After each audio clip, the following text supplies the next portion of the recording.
1200 दिनों में बनाया जाने वाला टाइटैनिक सिर्फ 2 ही घंटों में क्यों डूब गया?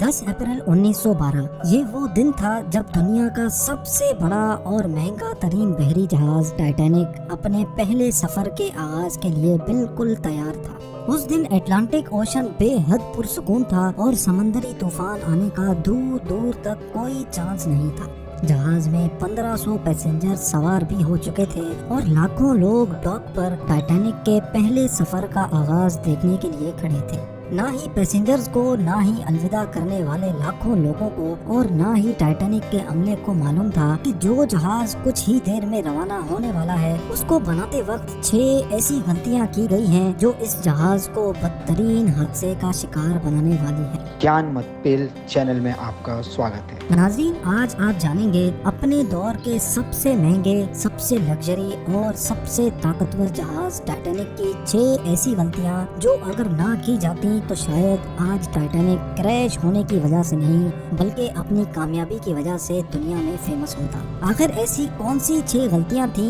जो 40 साल एक्सपीरियंस रखने वाले टाइटैनिक के कैप्टन एडवर्ड स्मिथ को भी नजर नहीं आई? कैप्टन के 40 साल के एक्सपीरियंस को तो छोड़ें, ये गलतियां टाइटैनिक ऑपरेट करने वाली कंपनी दी व्हाइट स्टार लाइन, जिसको 107 शिप्स ऑपरेट करने का एक्सपीरियंस था, उनको भी नजर नहीं आई। और तो और ये गलतियां टाइटैनिक मैन्युफैक्चर करने वाली कंपनी हार्लैंड एंड वुल्फ को भी नजर नहीं आई, जिन्होंने सिर्फ टाइटैनिक से पहले ही 500 से ज्यादा शिप्स मैन्युफैक्चर की थी। टाइटैनिक की कंस्ट्रक्शन 1907 में शुरू हुई थी और तकरीबन 3 साल का वक्त और 2000 वर्कर्स की मेहनत के बाद जहाज को तैयार कर लिया गया। अब जहाज पूरी तरह से तैयार हो चुका था, लेकिन इसको टेस्ट करने का फेज अभी बाकी था। टाइटैनिक बनाने वालों का उस पर भरोसा तब मजीद बढ़ गया जब टाइटैनिक ने अपना पहला टेस्ट रन कामयाबी से पार कर लिया था। टेस्ट पास करते ही पूरी दुनिया में मुख्तलिफ अखबारात में इसकी मार्केटिंग की गई, जिसकी हेडिंग थी अनसिंकेबल टाइटैनिक, यानी कभी न डूबने वाला जहाज बना लिया गया है। जहाज का पहला सफर इंग्लैंड के शहर साउथहैम्पटन से शुरू होना था, जिसका दिन 10 अप्रैल 1912 मुकर्रर किया गया और जिसकी मंजिल अमेरिका का शहर न्यूयॉर्क थी।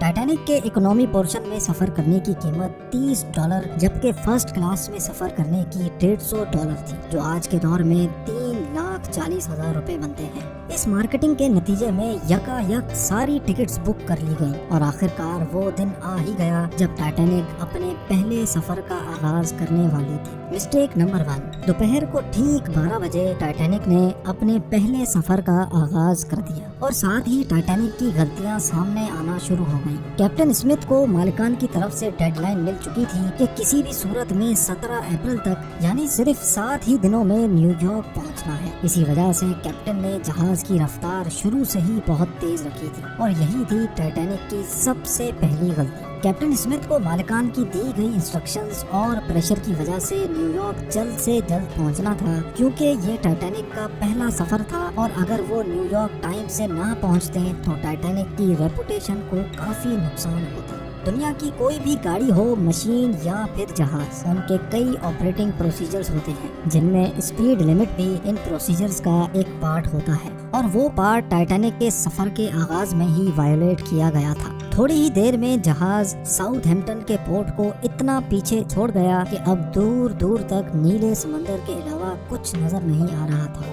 मिस्टेक नंबर 2, अब टाइटैनिक को चलते हुए 3 दिन गुजर चुके थे। फ्रांस और आयरलैंड में थोड़ी देर के स्टॉप के अलावा टाइटैनिक पिछले 72 घंटों से मुसलसल न्यूयॉर्क की तरफ बढ़ता चला जा रहा था। ये 14 अप्रैल 1912 की शाम थी। समंदर पर हर तरफ खामोशी और धुंध छाई हुई थी, जिसकी वजह से विजिबिलिटी भी काफी कम हो चुकी थी। उसी रात एक और बहरी जहाज जो कि टाइटैनिक से कुछ घंटे ही आगे था, उसके कैप्टन ने वायरलेस पर टाइटैनिक को समंदर पर तैरती हुई चट्टानें यानी आइसबर्ग्स के बारे में वार्निंग दी थी। एक्सपर्ट्स का मानना है कि ये वार्निंग कम से कम भी 6 बार दी गई थी, लेकिन वायरलेस ऑपरेटर्स की कोताही की वजह से इंतहाई इम्पोर्टेंट वार्निंग्स इनसे मिस हो गई। उनके लिए शायद ये नॉर्मल बात थी, लेकिन यही थी टाइटैनिक के अमले की दूसरी गलती, क्योंकि टाइटैनिक अपने तर्ज का पहला लग्जरी जहाज था और इसमें कई VIPs भी मौजूद थे। इसी वजह से ज्यादातर टाइटैनिक का अमला फर्स्ट क्लास पैसेंजर्स की खिदमत में मसरूफ था। अगर इन वार्निंग्स को सीरियस लिया जाता तो आगे का पूरा सीन ही अलग होता।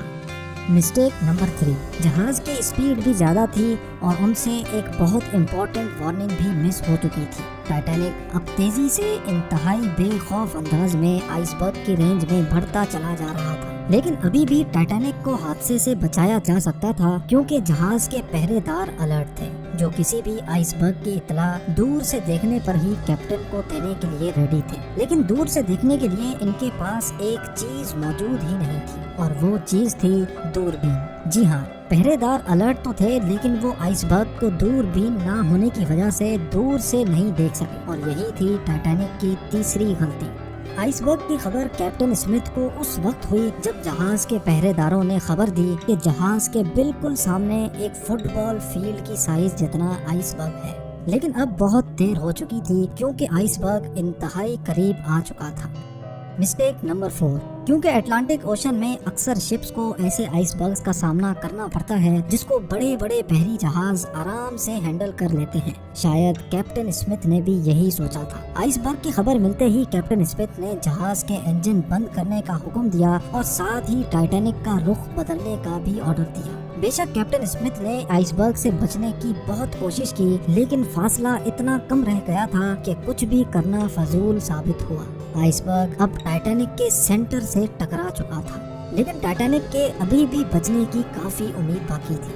یہ امید باقی رہ گئی تھی کہ شاید آئس برگ جہاز کی باڈی کو نقصان نہ پہنچائے یا پھر آئس برگ جہاز سے ٹکراتے ہی خود ہی ٹوٹ جائے، اور شاید ہوتا بھی ایسے ہی اگر ٹائٹینک کی چوتھی غلطی اپنا کام نہ دکھاتی۔ ایکسپرٹس کا ماننا ہے کہ ٹائٹینک کی باڈی پر جو ریوٹس لگی تھیں وہ اسٹیل کی نہیں بلکہ کاسٹ آئرن کی بنی تھی۔ ان ریوٹس کا کام لوہے کے بڑے بڑے پیسز کو آپس میں جوڑے رکھنا ہوتا ہے، لیکن چونکہ کاسٹ آئرن اسٹیل سے نرم ہوتا ہے، اسی وجہ سے جس جگہ آئس برگ ٹائٹینک کی باڈی سے ٹکرایا وہاں کے ریوٹس پریشر کی وجہ سے کھل گئے، اور پھر وہی ہوا جس کا ڈر کیپٹن اسمتھ کو تھا۔